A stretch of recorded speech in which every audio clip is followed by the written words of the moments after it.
Hello, জি বলুন। আমি kidnapper. আমি তোর বউরে কিডন্যাপ করে নিয়ে আইছি। ও আচ্ছা, এখন কি তারা সারানোর জন্য আপনাকে টাকা দেওয়া লাগবে? টাকা দেওয়া লাগবে 10 লাখ। ঠিক আছে। চাওয়া মাত্রই 10 লাখে রাজি হয়ে গেল। না না না না, 10 লাখ হবো না, 10 লাখ হবো না, 12 লাখ, 12 লাখ। 12 লাখ? ঠিক আছে। আচ্ছা কবে কোথায় দিতে হবে? তুই এখন কই আসস? আমি তো অফিসে। ঠিক আছে, আমি ঠিকানা পাঠাই দিতেছি, তুই এখনই টাকা নিয়ে এখানে আয়। ভাই এখন তো বস অফিস থেকে বাইরে যেতে দিবে না। আপনি একটা কাজ করুন, আপনি একটা ব্যাংক অ্যাকাউন্ট নাম্বার আমার কাছে পাঠিয়ে দেন।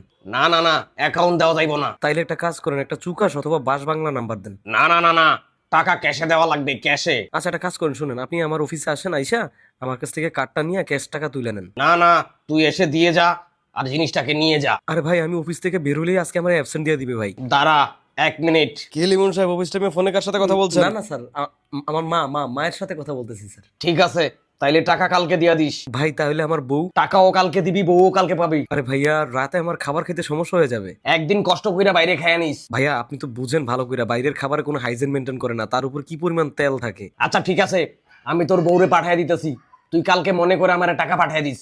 হ্যাঁ ভাইয়া, হ্যাঁ ভাইয়া, আমার এক জবান ভাইয়া, বলছি যেহেতু অবশ্যই দিব ভাইয়া। ঠিক আছে, রাখ। ঠিক আছে ভাইয়া, থ্যাংক ইউ ভাইয়া, thank you. Good night. Good night ভাইয়া, গুড নাইট। খুবই ভালো মানুষের সাথে কথা বললাম। অনেকদিন পরে একটা ভালো মানুষের সাথে কথা বললাম, মনটা ভরে গেল।